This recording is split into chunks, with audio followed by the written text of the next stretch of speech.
how to get fresh start after a breakup or divorce. So as we all know, breakup and divorce is one of the bad experience we have ever experienced, right? So in our whole life, right?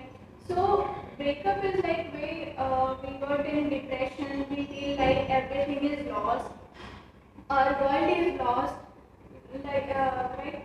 So how can we tackle the fear or anxiety about breakup or about divorce? Okay?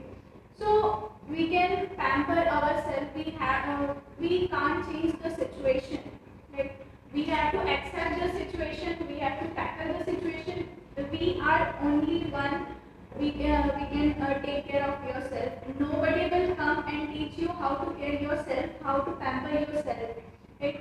So what we have to do, the topic is what we have to do. How can we tackle this situation? How to get overcome from this situation? So we have to pamper of ourselves. We have to take care of our own.